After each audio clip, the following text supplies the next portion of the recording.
오늘은 우리가 십자가만을 자랑하라라는 제목으로 오늘 말씀 좀 같이 함께 살펴보고자 합니다.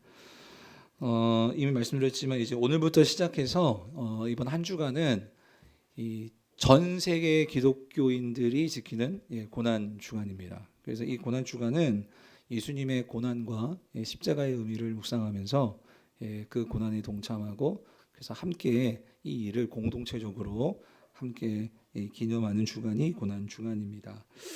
그래서 저희 교회도 이제 그 십자가 아래서라는 주제로 좀 더 십자가를 잘 묵상하자 그런 차원에서 이번 한 주간 그렇게 진행이 되겠고요. 오늘은 또 그런 차원에서 이 십자가가 어떤 의미인가 하는 것을 제가 한 3가지 정도 우리 성도님들과 함께 좀 나누고자 말씀을 준비를 했습니다. 그래서 오늘 우리가 읽은 이 갈라디아서는요, 이 사도 바울이 그의 사역 초창기에 쓴 편지죠. 갈라디아 교회 성도들을 향해서 쓴 편지인데, 이 갈라디아서가 담고 있는 가장 중요한 핵심적인 내용은 뭐냐면 복음입니다. 특별히 이 복음도 어떤 복음이냐? 갈라디아서가 강조하는 것은 이 단 하나뿐인 복음. 그게 뭐냐? 이거를 사도 바울이 써내려갔어요. 그게 갈라디아서입니다.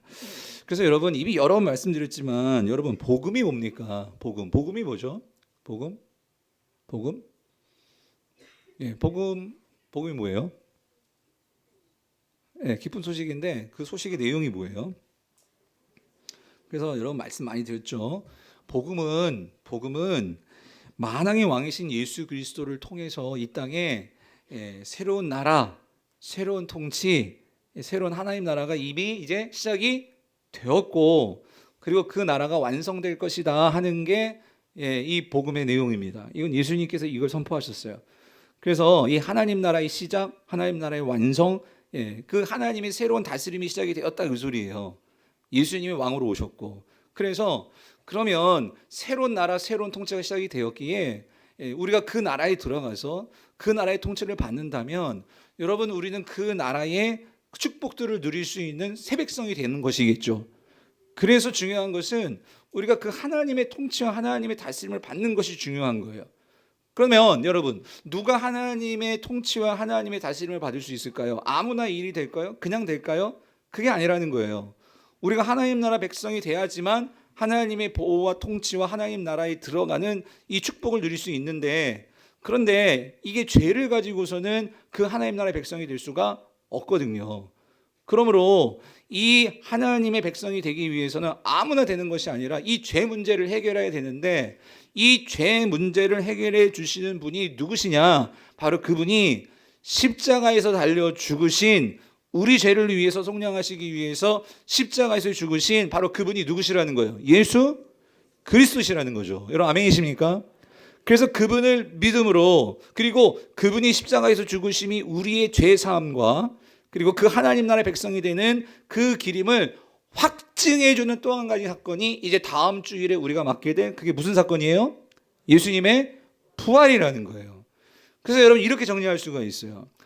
복음의 내용은 하나님의 나라가 시작이 되었고 그 나라가 이제 완성될 것이라는 거예요. 그러므로 이 나라만이 영원할 수 있어요. 그러므로 우리가 이 나라 백성이 되어야 돼요. 그래서 이 복음의 내용에 있어서 가장 중요한 복음의 핵심은 뭐냐? 이 하나님 나라의 백성이 될 수 있게 하는 것이, 그게 바로 우리의 구원인데, 그러면 이 복음의 내용의 핵심은 뭐냐라고 한다면 그 핵심은 뭘까요? 예수 그리스도의 십자가와 부활이라는 거예요. 부활. 그래서 사랑하는 성도님들, 오늘 갈라디아서 6장 14절을 보면은요, 사도 바울은 그러니까 이 복음의 핵심이 너무나 중요하기 때문에 사도 바울은 특별히 예수 그리스도의 죽으심을 중요하게 여깁니다. 그래서 여러분 14절을 볼게요. 14절 오늘 보면 다시 한번 읽어봅니다. 시작. 그러나 내게는 우리 주 예수 그리스도의 십자가 외에 결코 뭐예요? 자랑할 것이 없다 이거예요. 그러니까 예수 그리스도의 십자가가 나에게는 가장 큰 자랑이다 그 소리죠. 근데 여러분 여기서요 한 가지 아까 말씀드렸죠. 복음의 핵심은 뭐다? 맞습니다. 정확하셨어요. 십자가와 부활이에요. 그래서 여러분 고린도전서를 볼게요. 고린도전서 우리 15장 2절 4절을 보면은요. 이렇게 되어 있어요. 너희가 만일 내가 전한 그 말을 굳게 지키고 헛되이 믿지 아니하였으면 그로 말미암아 뭘 받아요? 구원을 받습니다. 여기서 이 그 말이 뭐냐면 복음입니다. 복음. 그러면 이 복음이 뭐냐? 근데 특히 복음의 핵심을 사도 바울이 이어서 말을 합니다. 3절 4절 같이 읽어볼까요? 시작. 내가 받은 것을 먼저 너희에게 전하였노니 이는 성경대로 그리스도께서 우리 죄를 위하여 뭐예요? 그럼 어디서 죽으셨어요? 십자가에서 죽으셨잖아요. 이게 복음의 핵심 첫 번째. 두 번째는 뭐냐? 4절 장사 지낸 바 되셨다가 성경대로 사흘 만에 다시 어떻게 되셨어요? 살아나셨다. 여러분 이게 우리가 사도신경에도 아까 우리가 같이 고백했던 내용이죠. 그러니까 복음에 있어서 중요한 것은 예수 그리스도의 십자가의 죽으심과 다시 살아나심, 부활이라는 거예요.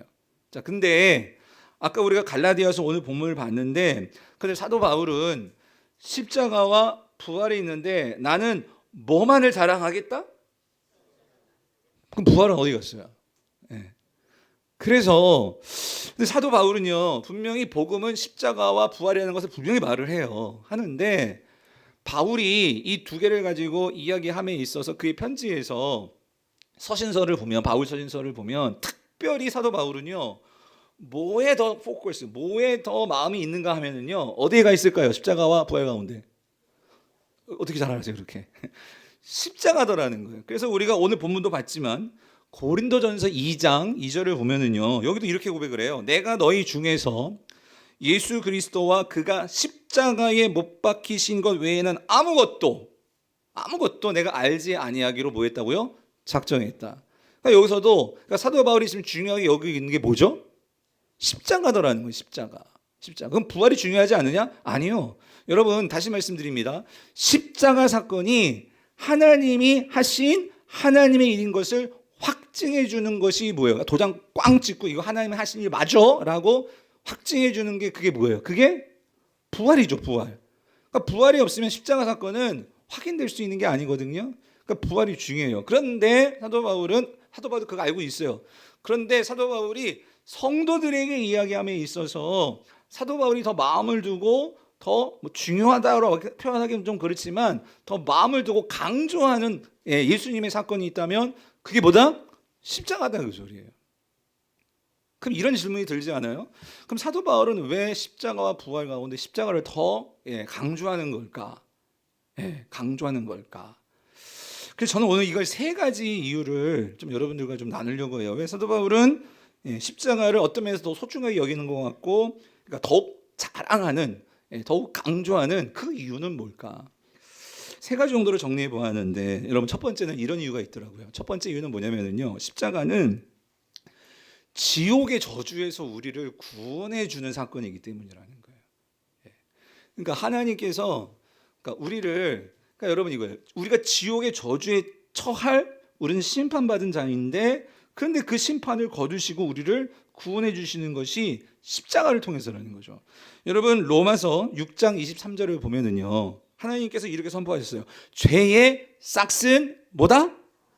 이게 뭐냐면 그러니까 죄의 결과는 이런 말이에요. 죄의 대가는 죄의 결과는 사망이다라고 분명히 성경은 선포합니다. 여기서 사망이라는 것은 죽음이죠. 근데 이 죽음이라는 것은 뭘 말하냐면 이건 하나님의 심판을 말하는 거예요.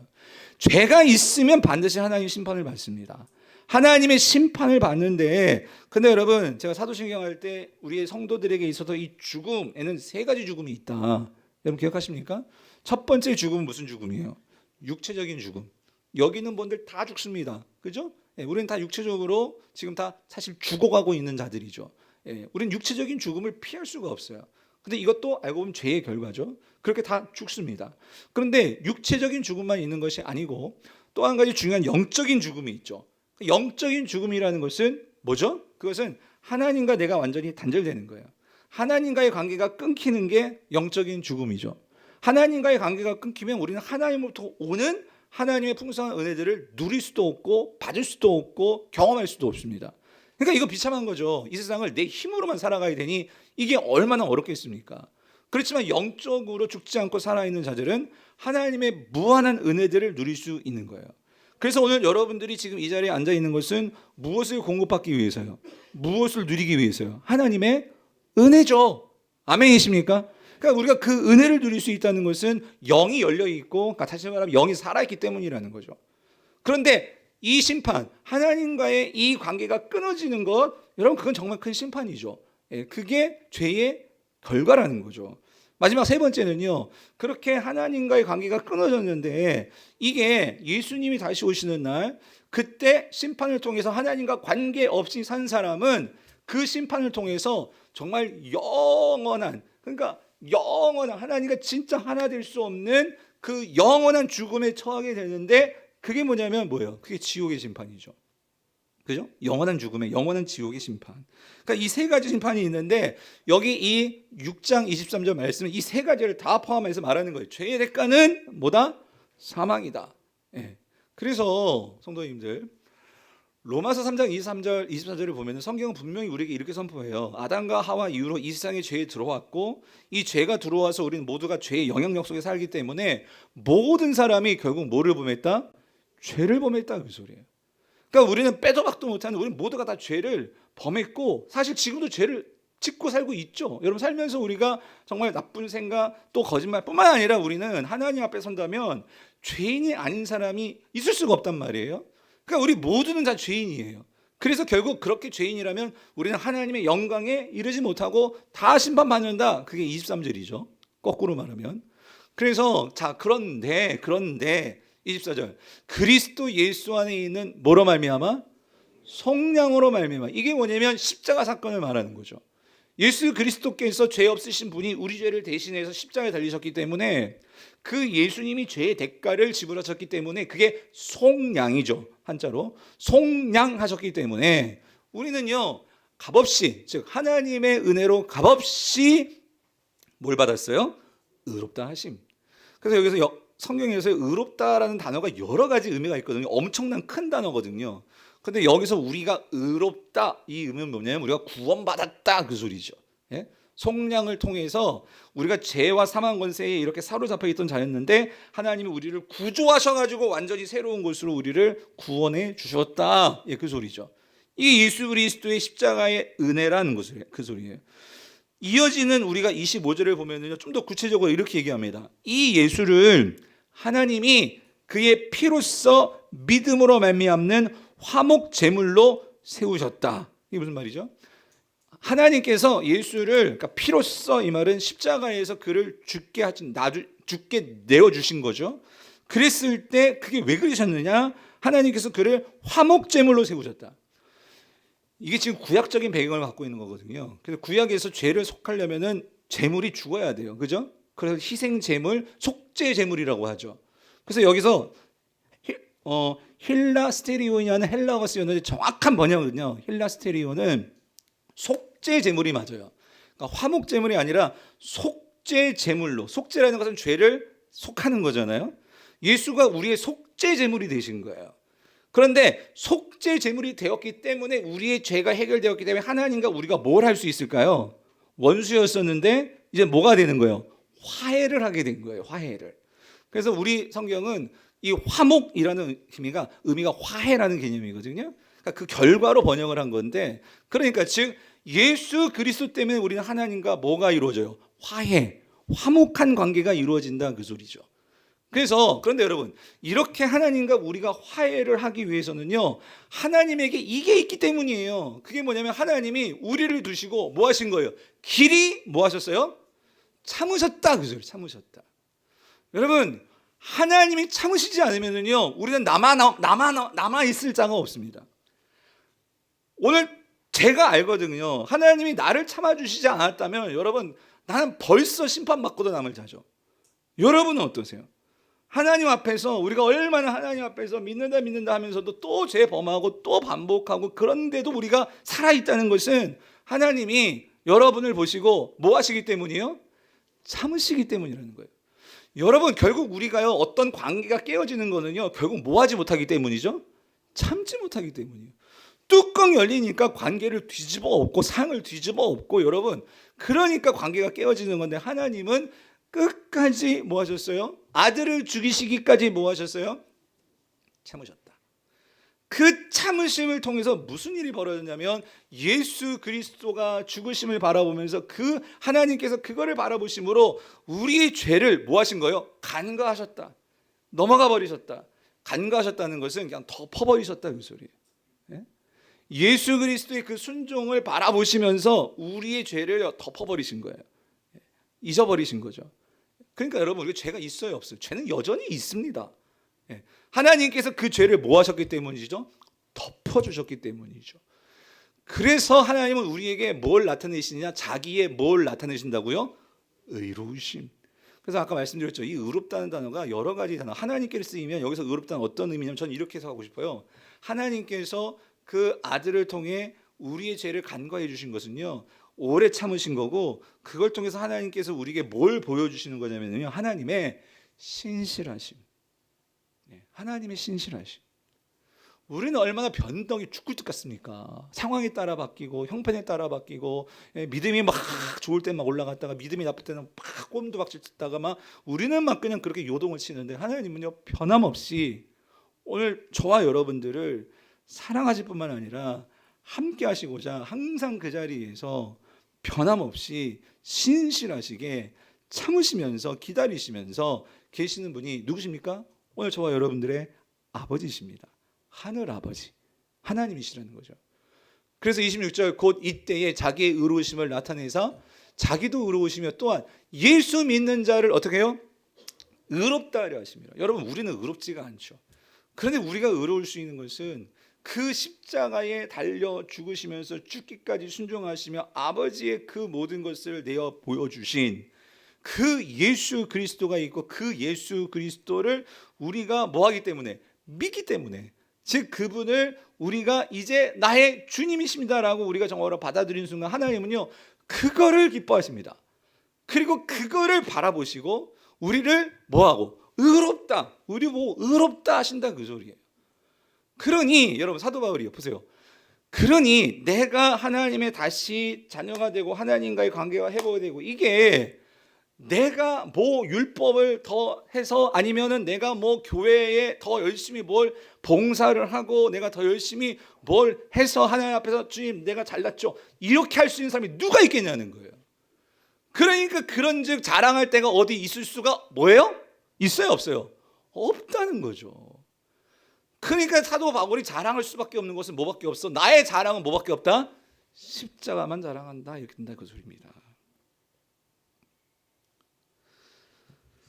그래서 제가 이 말씀을 곰곰이 생각해 보면서요, 우리가 또다시 고난 주간을 맞는데, 여러분 사실 모태신앙 성도님들 한번 잘 얘기 좀 해보세요.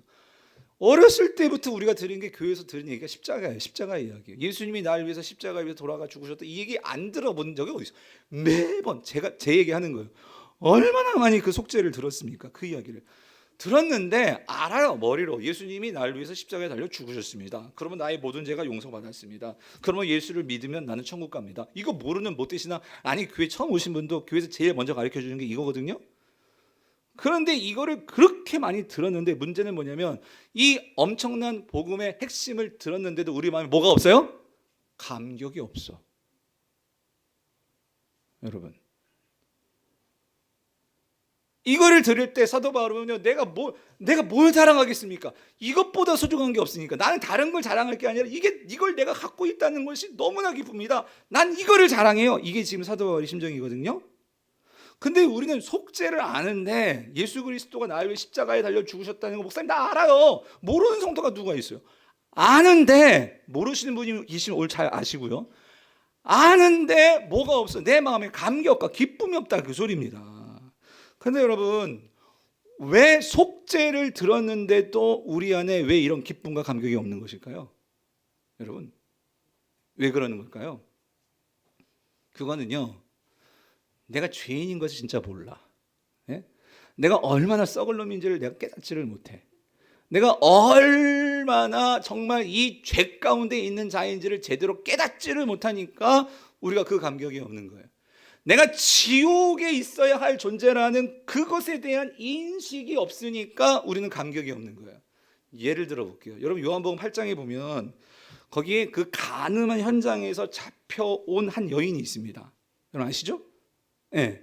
그래가지고 이 여인이 잡혀가가지고 그 모든 남정네들이 다 둘러싸고 저 썩을 놈 죽일 놈 막 이 아우 음란한 년 막 이러면서 말이에요. 막 그렇게 가늠한 현장에서 잡혀왔어요. 근데 이 또 가늠했으니까 혼자 그랬겠어. 남자는 또 어디 간지 모르겠어.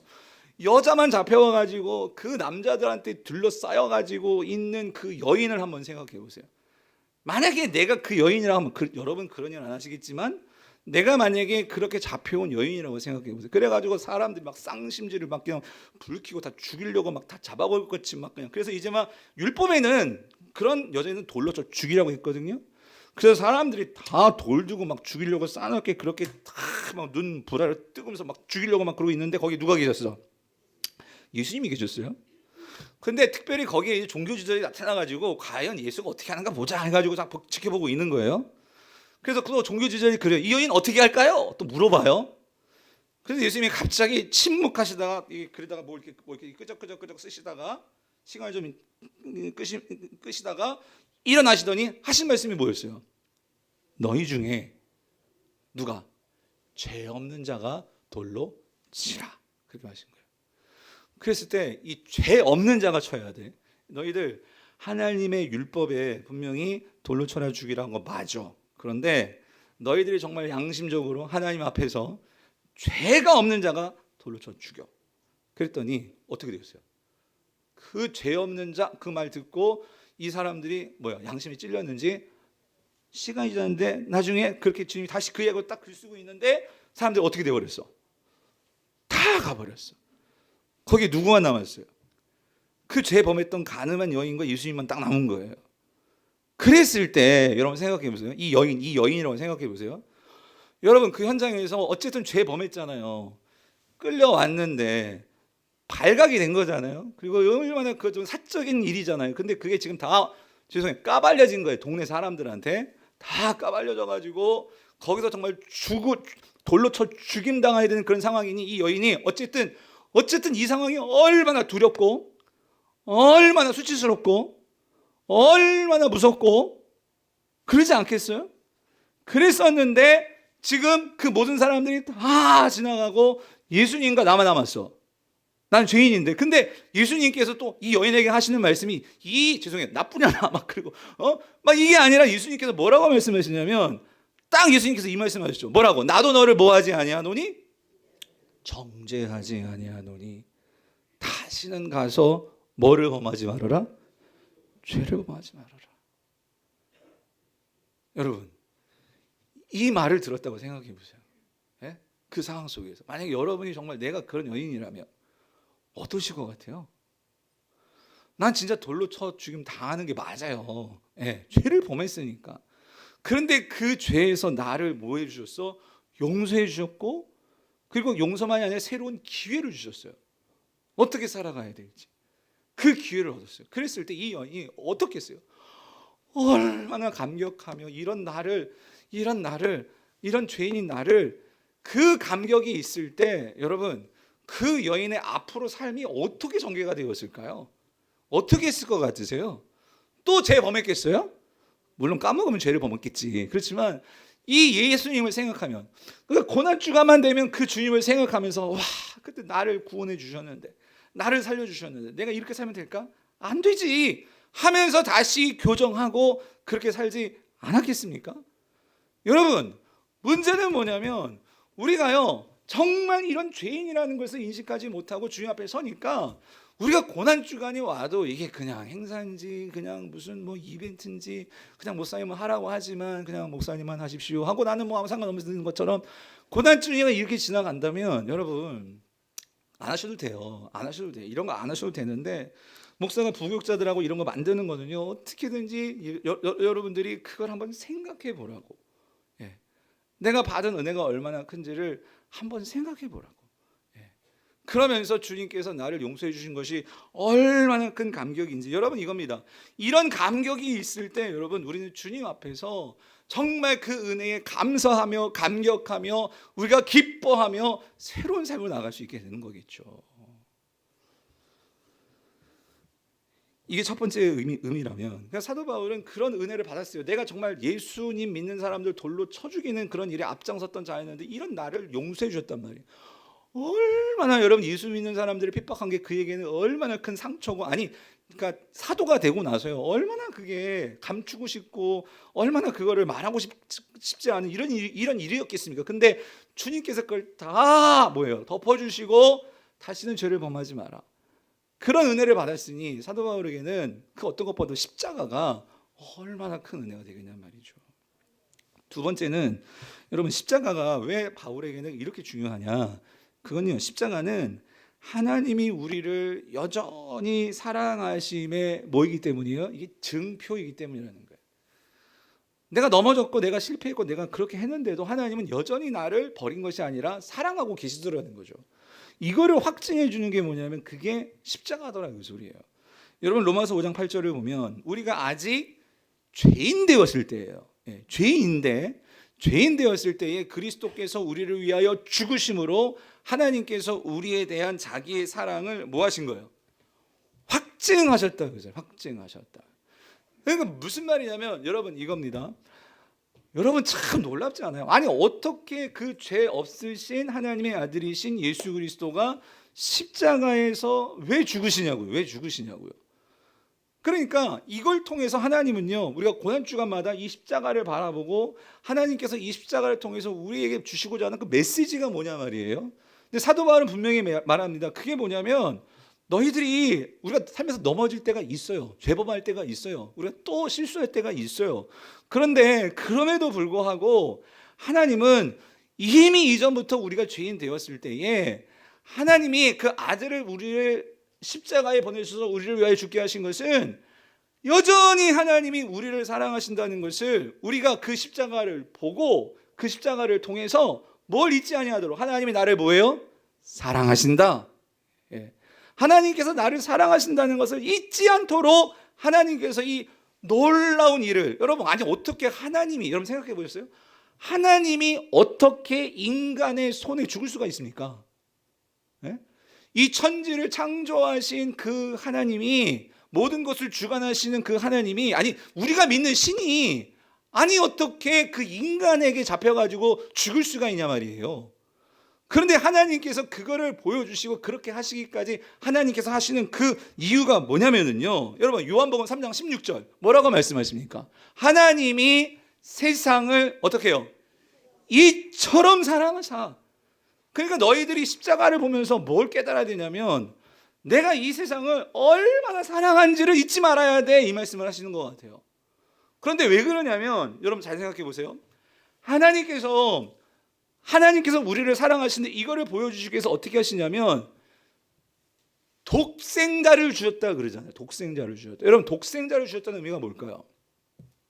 여러분 하나님이 진짜 사랑하시는 게 뭘까요? 아들 아니시겠어요?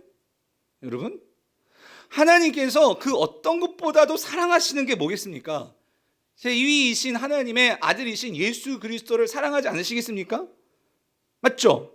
그런데 그 하나님이 그렇게 사랑하는 아들을 십자가에 내어주셨다. 만약에 그렇다면 이건 세상에서 정신 나간 아버지죠. 그렇지 않아요? 원수를 위해서 자기의 사랑하는 것을 내어준다? 이건 말이 안 되죠. 그런데 하나님이 그걸 하셨다 그 소리예요. 독생자를 주신 것은 뭐라는 거예요? 하나님이 우리를 뭐 하시기 때문이다? 사랑하시기 때문이다. 그런데 왜 그 사랑이 있어야 하냐면 요한복음 이렇게 설명해요. 이는 그를 믿는 자마다 그러니까 이런 사랑의 하나님이시다. 이런 하나님의 사랑이신 예수 그리스도를 우리에게 내어주셨다. 우리를 사랑하기 때문이다. 이걸 믿는 자는 결국 뭐 하지 않아요? 멸망하지 않고 뭘 받아요? 영생을 얻는다. 지난 시간에 말씀드렸죠. 영생은 죽지 않고 영원히 사는 것. 그게 영생이 그것만을 말하는 게 아니야. 그건 아주 작은 개념이고 성경에 말하는 영생은 뭐라고요? 하나님과의 관계를 통해서 내가 하나님의 사랑으로 충만케 되는 게 영생입니다. 하나님과의 관계를 통해서 내가 하나님의 사랑으로 충만케 되는 게 영생이에요. 그러니까 이게 무슨 말이냐면 여러분 이겁니다. 하나님은요. 오늘 저와 여러분의 삶, 이 세상의 삶을 회복하기를 원하시는데 여러분 보세요. 우리가 가정에서도 그렇고 이 부부관계도 그렇고 자녀와의 관계도 그렇고 문제가 생기는데요. 관계에서 어떤 어려움이 생기는데 여러분 그런 깨어진 가정, 깨어진 부모관계, 깨어진 부부관계 이 모든 것들을 이걸 회복하려면요. 뭐로 회복이 됩니까? 여러분, 돈으로 회복이 됩니까? 물론 돈을 가지고 깨어진 관계 속에서, 부부 관계 속에서 돈을 엄청 많이 갖고 와가지고 내가 아내가 원하는 거, 뭐 그게 뭐 자동차가 됐든 가방이 됐든 뭐가 됐든 거 사주면, 만약에 그거 물건을 보면 막 눈이 돌아가면 좋아 기뻐하겠지만, 그 순간은 기뻐한다 하겠지만, 여러분 그거 가졌다고 또 그거 했다고 해서 가지고 또 남편이 바람 피고 마음도 안 주고 하는데, 여러분 그게 관계 회복이 되겠습니까? 여러분, 깨어진 관계와 이런 우리의 삶에 있어서 이런 모든 어려움들, 이런 모든 것들이 결국 회복이 될 수 있는 그 근원은 뭘 통해서 회복이 될까요? 사랑이죠. 사랑이죠. 예. 오직 사랑만이 그 깨어진 관계를 회복시킬 수 있다, 그 소리입니다. 그런데 여러분, 이거예요. 하나님께서 지금 하나님과 우리의 관계가 깨어져 버렸어요. 그럼 이 관계를 회복할 수 있는 것은 하나님은 알아요. 그 답은 뭐예요? 뭐가 있어야 돼요? 무한한 사랑이 우리에게 주어져야 되는 거예요. 그래서 하나님께서 그냥 사랑 가져라 한다고 해서 사랑이 가져지는 게 아니라, 하나님께서 오늘 저와 여러분들의 관계를 회복시키기 위해서, 하나님이 이 세상을 사랑하셔서 회복시키기 위해서, 멸망하지 않기 위해서 하나님께서 뭘 하셨냐면, 그 하나밖에 없는 하나님이 가장 사랑하시는 그 사랑을 누구에게 주신 거예요? 오늘 저와 여러분들에게 주신 거예요. 이 사랑이 우리에게 전해지려면요, 하나님은 뭘 하셔야 되느냐? 희생하셔야 돼요. 대가 지불을 하셔야 돼요. 그 대가 지불을 하나님께서 하셨다, 그 소리입니다. 여러분들이 하나님의 사랑을 받는 게 그냥 공짜로 그냥 걷어지는 게 아니란 말이에요. 하나님께서 오늘 저와 여러분들을 이 자리에 앉게 하셨고, 저를 목사가 되게 하셨고, 여러분은 하나님의 자녀가 되고 장로가 되고 권사가 되고 집사가 되고 성도가 되게 한 게 그냥 된 게 아니란 말이에요.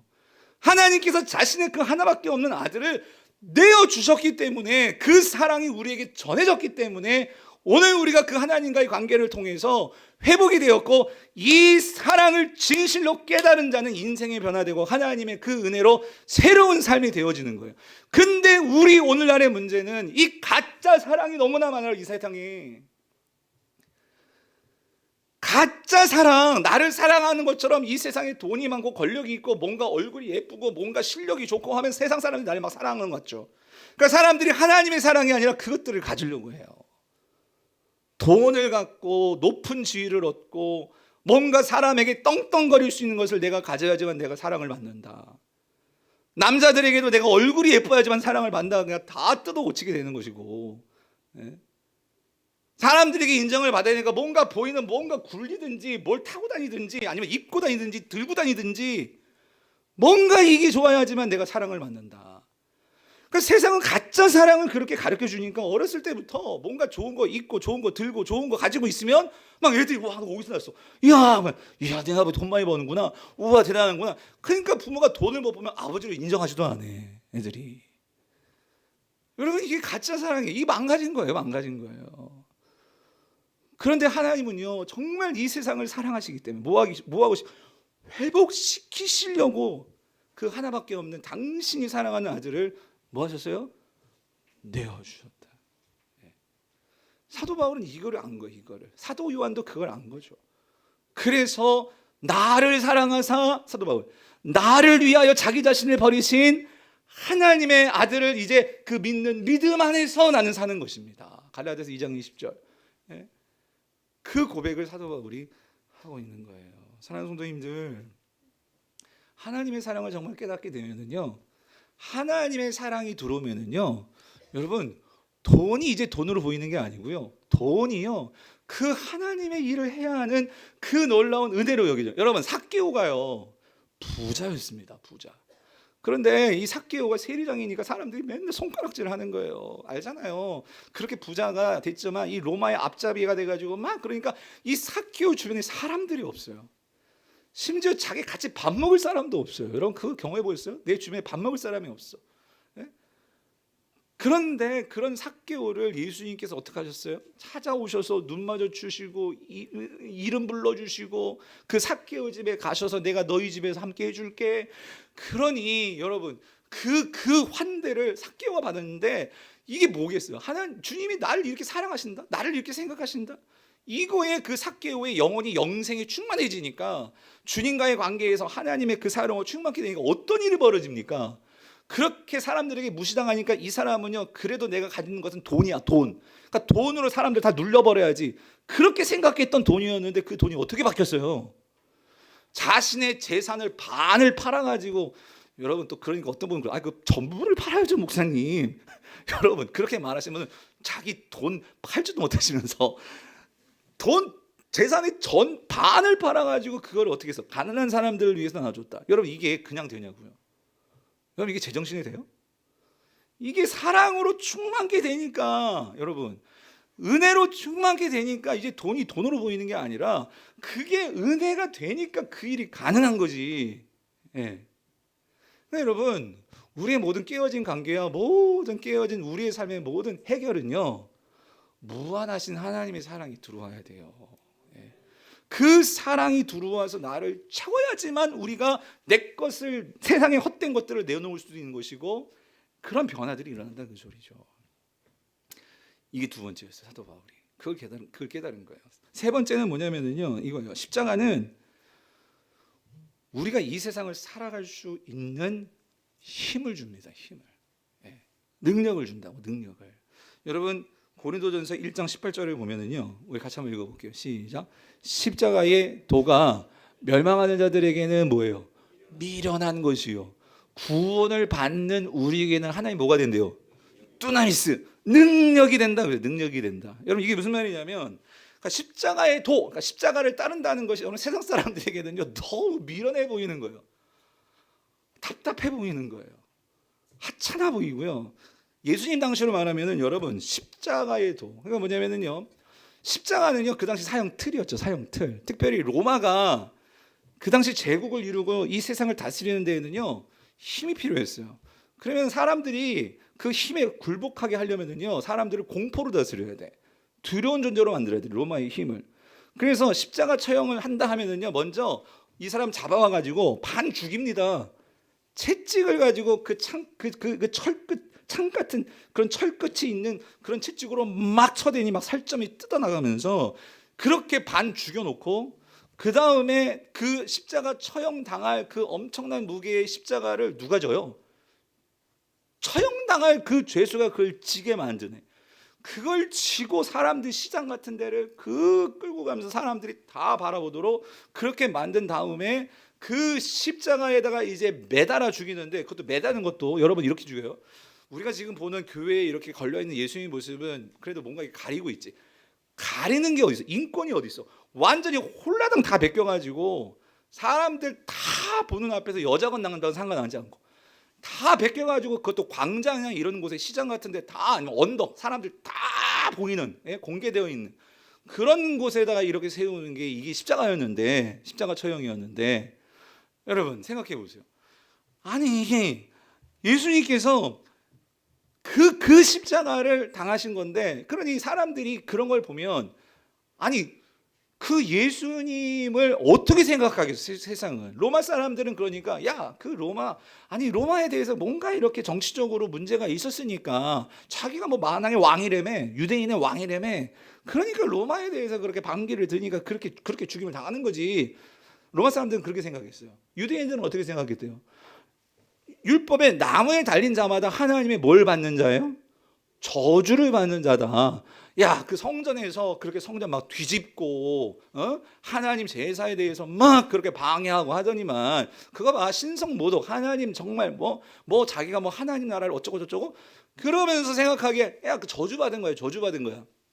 이게 그 당시 사람들이 생각했던 십자가란 말이에요. 십자가.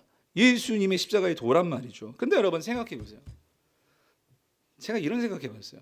상상이지만, 아까 우리가 요한복음 8장에 그 여인이 나를 그 상황에서 건져주신 그 30대 청년, 그 예수님이 그때는 정말 대단하게 여겨지고, 그리고 그때는 그렇게 나를 건져주신 그런 분으로 여겼는데, 여러분 그런 일이 있고 나서, 요한복음 8장 그 사건이 있고 나서 얼마지 않아 예루살렘에서 들려오는 소문이 있는 거예요. 뭐냐면 어떤 한 청년이 뭐 아무 죄가 없는데, 그런데 어쨌든 로마가 십자가에 달려 죽인 처형을 시킨 그 사람이 있다는 거지. 근데 알고 봤더니 여러분 그게 누구야? 그때 나를 구원해 주었던 그 사람이 그 십자가에 달려 죽은 거예요. 그랬을 때 이 여인은 여러분 어떻게 생각했겠어요? 그 분이 죄가 있어서 거기에 달려 죽었다고 그렇게 생각했겠어요? 아니죠. 죄 없으신 분인데 왜 그분이 거기에 왜 달려 죽으시냐고요. 이 여인은 분명히 궁금했을 거예요. 그리고 알아봤을 거예요. 그랬더니 그분은 뭐예요? 하나님의 아들로 오신 분인데 우리의 죄를 위해서 십자가에 달려 죽으신 분이라는 거예요. 그 사실을 깨달았을 때, 알았을 때 이 여인은요 어떻게 생각했을까요? 그리고 이 여인이 그렇게 십자가를 바라볼 때마다 이제 무슨 생각이 들었겠어요? 아, 그거구나. 예수님이 거기서 나를 살려주신 것은 결국 이거구나. 이 세상에 나 같은 이 죄인들을 살려주시기 위해서 우리 죄를 대신해서 그렇게 십자가에 달리신 그분은 진짜 메시아구나. 여러분 그렇게 믿지 않겠어요? 세상 사람들은 메시아라고 그러면은요, 맨 처음에 예수님께서 보여주셨던 것처럼 오병이어 같이 먹는 문제, 돈 문제, 경제 문제, 이런 문제를 해결해줘야 모든 사람들이 막 추앙합니다. 왜냐하면 나에게서 먹고 사는 문제가 해결되는 건 정말 그게 얼마나 큰 일이에요. 그러니까 사람들이 예수님께서 오병이어 기적을 행하셨을 때 요한복음 5장에서 뭐라고 말해요? 막 예수님을 임금 삼겠다고 막 난리치니까 예수님 어떻게 그 자리를 피하시잖아요. 나는 그 떡 가지고 돈 가지고 지금 내가 임금 노릇하려고 온 사람이 아니거든요. 정말 하나님과의 관계에서 그 끊어진 관계, 이 죄 문제를 해결하기 위해서 이 땅에 오신 분이 예수님이시거든요. 그러므로 예수님께서요, 그러니까 이겁니다. 왜 하나님이신 아들이신 예수가 그 십자가에서 왜 그렇게 세상 사람들의 눈으로 보기에는 그렇게 힘없이 맥없이 그렇게 십자가에 달려 죽으시냐고요. 그러니까 세상 사람들은 이 예수님이 어떤 분인지 모르는 사람들은 그거 봐, 십자가 결국은 그렇게 다 죽는 거야. 무슨 예수가 무슨 그게 하나님의 아들이냐 이렇게 말할지 모르지만, 나의 죄를 구원하시고 나에게 새로운 생명 주신 이 여인과 같이 그 예수님을 바라보는 자들에게는 십자가는 어떤 의미가 될까요? 내가 약하고 내가 죄를 범하고 내가 정말로 이 세상을 살면서 어떤 어려움을 당하고 어떤 힘듦이 있고 어떠한 그러한 고난과 그 약함 속에서 살아간다 할지라도 주님은 항상 내 편에서 나를 새롭게 하시고 나를 일으켜 주시고 나에게 힘 주시고 나에게 있어서 하나님과의 관계 속에서 새로운 삶을 살도록 이끌어 주시기 위해서 그분이 저렇게 십자가에 죽으신 거구나. 이런 믿음을 갖는 자들은 여러분 뭐예요? 그거구나. 여러분 하나님께서 왜 십자가에서 달려 죽으셨겠습니까? 여러분 이거 아니겠어요? 그래서 오늘 본문 보세요. 이제 중요해요. 여러분 오늘 본문 14절을 보면 이렇게 말하죠. 그러나 내가 우리 주 예수 그리스도의 십자가 외에 결코 자랑할 것이 없으니, 자 그다음 보세요. 그리스도로 말미암아 세상이 나를 대하여 십자가에 어떻게 해요? 못 박히고 내가 또한 세상을 대하여 그러하니라. 이게 참 깊은 뜻인데 이게 저도 맨 처음에 무슨 말이에요? 여러분 아시겠어요? 여러분 한번 생각해 보세요. 좀 시간을 드릴게요. 그냥 내가 답을 드리는 게 아니라 이걸 좀 묵상하셔야 돼요. 이게 무슨 말일까요? 그리스도로 말미암아 세상은 하나님을 반하는 세상의 방식입니다. 이 세상은 하나님 없이 눈에 보이는 돈, 권력, 힘, 이 모든 것들을 가지고 세상을 좌지우지할 수 있고 이 세상을 회복할 수 있는 것처럼 우리를 그렇게 속이고 우리를 그렇게 몰고 갑니다. 그런데 그 세상이 나를 대하여 이제 어떻게 돼요? 어디에 못 박히고? 십자가 못 박혔다. 이 말이 뭐예요? 예수님이 그 로마의 힘과 권세로 이 세상을 다스리는 십자가에 달리신 것은 뭘 위해서요? 그 로마의 힘과 권력은 다 뭐야? 가짜다, 그 소리예요. 가짜다. 그걸로 세상이 변화되는 게 아니다. 그걸로 세상이 새로워지는 게 아니야. 거기에 대해서 예수님은요, 당신이 그 십자가에 달리심으로 뭐 하신 거예요? 세상을 심판하신 거예요. 그리고 내가 또한 세상을 대하여 그러하니라, 이 말은 뭐냐면 이제 예수님께서 십자가에 달려 죽으심으로 우리에게 그 십자가가 뭘 보여주냐면, 예수님이 십자가에 달리심으로 그 세상에서 약하고 수치스럽고 정말 우울하고 절망이고 죽을 것 같고 했던 그 십자가가, 예수님이 그 십자가에 달리심으로 십자가가 어떻게 되었어요? 그 십자가 의미가 완전히 바뀌어버렸어요. 그래서 오늘날 여러분들 십자가 여러분 다 목에다 걸고 다니는 거 아니에요? 사형틀을 목에다 메고 다니는 거 아니에요? 누가 이 세상에 그 사형틀을 목에다 달고 다니는 사람이 누가 있습니까? 죄송해요, 그 미친 사람이지. 아니, 사형틀을 목에 달고 다니면서 그건 이상한 좀 그런 사람들이나 그러겠지. 그런데 왜 우리가, 아니 예수 안 믿는 사람도 십자가를 바라볼 때, 여러분 세상 사람도 십자가를 바라볼 때 막 그걸 아우 두려워, 아우 막 수치스러워. 여러분 세상도 그렇게 생각해요? 안 그러죠? 왜 그런 거예요? 예수님께서 그 십자가 의미를 완전히 바꿔 놓으셨잖아요. 어떻게? 십자가는 용서의 십자가고 화해의 십자가고 새로운 의미의 십자가로 주님께서 완전히 바꿔놓으셨잖아요. 여러분 그게 뭐예요? 그게 15절의 의미예요. 할례나 무할례가 아무것도 아니로되 오직 새로 어떻게 되는 게 중요하다고요? 지으심을 받는 게 중요하다. 새롭게 변화되는 것이 중요하다. 새로운 의미가 주어질 수 있다. 성도님들, 이게 아주 중요한 게요. 여러분 우리가 이 세상 살아가면서 힘든 게 뭐냐면요, 아무도 나를 알아주지 않고, 그리고 이 세상을 살아가면서 나는 열심히 산다고 살지만 요즘같이 돈 벌기 힘든 세상 속에서 과연 내가 먹고 살 수 있을까? 나의 어떤 미래가 어떻게 될까? 나의 노후는 어떻게 될까? 우리는 항상 그게 불안해요. 과연 이 아이들이 잘 될 수 있을까? 과연 내가 이 세상에서 정말 살아남을 수 있을까? 이런 경쟁 속에서 살아남을 수 있을까? 그리고 내가 벽에 딱 걸렸네? 어떻게 되는 거지? 얼마나 사는 거지? 여러분, 우리가 이러한 불안과 두려움과 이런 세상을 살고 있어요. 그런데 여러분 우리가 이런 거를 살아내려면, 여러분 이게 내 힘으로 여러분 잘 이겨내지던가요? 우리가 어떻게 날마다 사람들과 비교하면서 맨날 우울해지고, 맨날 불안해지고, 남들보다 앞서지 못해가지고 항상 이게 불안해하고, 건강하지 못해가지고 항상 이러다 잘못되는 거 아닌가? 항상 그러고 있고, 그러다 보니까 너무 신경적으로 막 공황 장애면 우울증 약이면 막 약은 막 엄청나게 먹고 있고, 어떻게 견뎌냅니까? 뭘로 어떻게 이겨낼 수 있겠습니까? 여러분 우리가요 힘이 없으면 이겨낼 수가 없어요. 그런데 예수님은요 그걸 너무나 잘 아세요. 이 땅의 죄와 간영한 세상 속에서 얼마나 이 하나님의 소중한 하나님의 형상을 가진 인간들을, 이 세상이 얼마나 우리를 쇠뇌시키고 얼마나 거짓된 것으로 우리를 농락하고 불안하게 만들고 낙심하게 만들고 우울하게 만들고, 하나님이 그걸 너무나 아세요. 그게 뭐냐, 그게 십자가거든요. 로마가 십자가가고 십자가를 들고 막 난리를 치니까 사람들이 거기에 두려워가지고 다 거기 저항도 못하고, 그런 게 세상이었어요. 그때 예수님께서 나를 봐, 나를. 내가 그 십자가에 달려 죽잖아. 사랑하는 성도님들, 그래서 고난이요, 예수 그리스도의 십자가가 없었다면 모든 사람에게 고난은 저주일 거예요. 내가 지금 당하고 있는 고통이 이해가 안 될 수밖에 없어요. 그런데 오늘 우리가 그 십자가를 바라볼 때 어떤 역사가 일어나냐면, 우리가 이 십자가를 바라볼 때 이 문제가 해결되지 않죠. 사람들의 눈으로 볼 때는 십자가는 십자가예요. 그렇지만 우리의 믿음의 눈으로 그 십자가에 누가 달려 죽으셨어요? 예수 그리스도가 달려 죽으셨단 말이에요. 하나님이 달려 죽으셨단 말이에요. 그 하나님이 왜 그렇게까지 해야 되냐고요.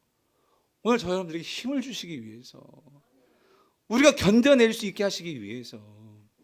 그래서 주님께서 말씀하시잖아요. 누가복음 9장 23절, 아무든지 나를 따라오려거든 자기를 부인하고, 여기 누가복음에 독특하게 이 단어가 들어가 있어요. 날마다.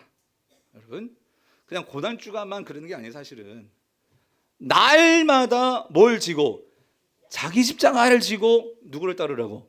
나를 따를 것이라. 여러분 한 가지 분명한 사실은요, 내가 십자가를 지고 있으면 우리는요 이분을 바라볼 수밖에 없어요. 누구를 바라볼까요? 십자가를 지고 가신 누구를 바라볼 수밖에 없어요. 예수 그리스도를 바라볼 수밖에 없어요. 왜? 주님은 십자가의 전문가이기 때문에. 예? 우리는요 십자가를 지게 되면, 여러분 십자가는 고통이에요. 쉽지 않아요. 근데 여러분 십자가가 왜 축복이 되냐면, 십자가가 없으면 이렇게 고난 주간에만 어떨 때만 주님을 생각할 수 있지만, 여러분 우리가 십자가를 지게 되면 우리는 주님을 의지할 수밖에 없어요. 주님을 신뢰할 수밖에 없어요. 그리고 주님을 사랑할 수밖에 없어요. 여러분 그게 은혜입니다. 그 십자가를 지게 되는 거예요.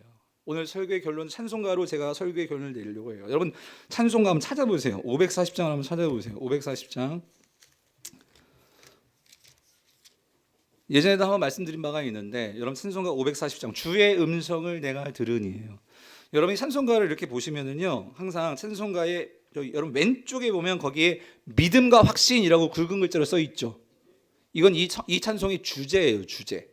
이 주제는 믿음과 확신이에요. 근데 그 믿음과 확신 그 밑에 글씨가 너무 작아서 저도 이게 사실 이제 안 보이는데 거기 영어로 뭐라고 써 있냐면 여러분 거기 자 찬송가에 보면은 이제 왼쪽에 이렇게 영어로 써 있는 건 작사가예요. 이 찬양의 가사를 쓴 분이 거기 보면 페니 크로스비라고 되어 있어요. 그러니까 F 그다음에 크로스비 되어 있죠. 예, 이분이에요. 지금 이분이 이 찬양의 작사를 하신 분이에요. 근데 여러분 제가 예전에 한번 말씀드렸지만 이분은요 앞을 보지 못하세요. 예, 소경이세요. 예, 예. 눈의 장애를 가지고 계신 분이시죠. 그래서 1820년에 태어나신 분인데 이분이 어떻게 장애를 갖게 되었느냐. 근데 이분이요 처음에 장애가 있었던 게 아니에요. 태어날 때 정상적으로 태어났어요. 근데 6주가 지나서 이렇게 엄마가 애를 보는데 눈에 이렇게 눈곱이 끼는 것 같고 눈이 좀 안 좋아가지고 의사에게 데려가서 얘가 눈이 왜 이렇죠? 그래서 의사 선생님이 약을 처방했어요. 그래서 그 안약을 처방해서 눈을 발랐어요. 약을 발랐어요. 근데 그 약이 잘못돼가지고 눈이 실명하게 된 거예요. 네, 6주 된 아기. 엄마도 그렇지만 엄마도 그게 얼마나 가슴이 아팠을까 여러분. 하나밖에 없는 그 딸이 이렇게 되어버렸으니 얼마나 그 의사를 정말 원망하고 그렇게 살지 않았을까. 그런데 이분들이 신앙인이었어요. 그리고 크로스비도 그렇게 신앙 안에 잘 커가지고 이 크로스비가요 무슨 일을 했냐면 글을 잘 썼어요. 그래서 거의 8,000곡이 되는 이 찬송가와 복음성가를 작곡을 했거든요. 그래서 우리 안에도 이 크로스비라는 이 분이 쓴 찬양이 굉장히 많아요. 자, 많은데 오늘 제가 보고 싶은 것은 그러니까 여러분 그렇습니다. 어떻게 보면은 태어나가지고 정말 이런 장애를 가지고 원망하면서 그렇죠? 하나님 왜 나에게 이런 일이 일어나게 해가지고 난 앞도 못하고 못 보고 어떻게 살라고 이럴 수도 있는데 이 여인이 그런 장애를 가지고 시를 쓰고 그 또 찬양 시를 쓰면서 뭐라고 고백을 하게 돼요? 이 사람이 보게 된 게 있었어요. 난 이게 너무 감동이에요. 앞이 안 보니까 안 보이는 줄 알았는데 보게 되는 게 있는 거예요. 그게 뭐냐면 여러분 3절 보세요. 3절 같이 읽어볼게요. 우리 3절 가사를 같이 한번 읽어봅시다. 3절입니다. 주의 보좌로 나아갈 때에 어찌하니 기쁠까. 여기 보세요. 주의 얼굴을 뭐라고 표현했어요? 난 이게 궁금한 거야. 그러니까 아무것도 안 보이는 상황인데도 보이는 게 있다. 보게 된다는 그 소리예요. 나는 보는 게 있다. 근데 뭘 배우냐면 뭘 보냐면 뭘 봐요? 뭘 보죠? 주님의 얼굴을 본다는 그 소리예요. 와, 어떻게 봤을까? 여러분, 근데 제가 좀 이걸 갖고 묵상을 해봤는데 그런 것 같아요. 여러분 사실 우리가요 살아가면서 하나님께서 삶 속에서 많은 하나님의 영광을 보여주는데 그런데 우리는 그 모든 것들을 많이 놓치고 살아가는 것 같아요. 못 보게 되는 것 같아요. 우리는 눈이 다 떠 있는데 근데 왜 못 보게 될까요? 너무나 이 세상에 보여주는 그 소위 가짜 이 삐까뻔쩍한 것들을 많이 봐요. 예? 이 삐까뻔쩍한 것들을 많이 보니까 우리는 진짜로 삐까뻔쩍한 것이 뭔지를 몰라. 하나님께서 진짜 우리에게 보여주시는 진짜 영광스럽고 아름다운 하나님의 얼굴을 놓치고 사는 거예요. 근데 이 여인은 눈을 감고 살아요. 세상은 보지 못해요. 그러니까 오직 이것만 보여. 뭐만 보여요? 주님의 영광만 보이는 거지. 그래서 여러분 보세요. 뭐라고 찬양을 합니까? 주의 얼굴을 보니 항상 내가 어때져요? 더욱 친근합니다. 그래서 이렇게 될 수 있는 것은 후렴 보세요. 내가 매일 어디 앞에? 십자가 앞에 매일 내가 나아가오니. 그러니까 여러분 여기서 내가 정말 가슴이 울리고 눈물이 날 것 같은데 뭐냐면요. 이게 무슨 말이냐면 여러분 주님의 영광을 본다고 하지만 삶은요 힘든 거예요. 앞을 못 보이니 얼마나 힘들어요. 그런데 그럴 때마다 이 여인이 뭘 바라보느냐? 예수님의 십자가를 바라보는 거죠. 그 주님의 십자가를 바라볼 때마다 그 여인에게 하나님이 주시는 뭐가 생겨요? 뭐가 와요? 힘이요. 세상을 살아낼 수 있는 힘이요. 우울해지지 않는 힘이요. 이겨낼 수 있는 그 힘이요. 그 힘이 주어지니까 그 힘을 가지고 그 주님 앞에 기도할 때마다 아무것도 안 보이지만 그런데 거기서 하나님께서 뭘 보여주시느냐? 주의 얼굴을 보여주신대요. 그러니까 내가 어떻게 돼요? 그 구주의 흘린 보배 피로서 날마다 나가 정결케 되니까 나를 정결케 하소서. 내가 정결케 되니까. 그래서 여러분 마태복음 5장 8절 마음이 청결한 자는 복이 있나니 그가 누구를 볼 것이며 하나님을 볼 것이며.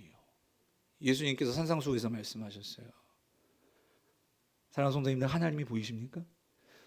물론 이렇게 하나님 뭔가 이렇게 보면 이상할 수도 있겠지만 영적으로 그 하나님이 나를 충만케 해주시는 그 하나님의 영광, 하나님의 은혜를 우리가 예배 때마다, 찬양할 때마다, 기도할 때마다 우리가 보고 있냐 말이죠. 바라기는 이 십자가를 여러분 이번 고난주간 때 목사님 내가 지금까지 신앙생활 했지만 나 그냥 아무것도 못 보고 그냥 다닌 것 같아요. 혹은 목사님 내가 옛날에는 본 것 같고 경험한 것 같은데 지금 다 까먹은 것 같아요. 그런 분이 계시다면 이번 고난주간에 정말 십자가를 깊이 묵상하심으로 그 주님을 다시 만나게 되는 은혜와 축복이 있게 되기를 여러분 축원합니다.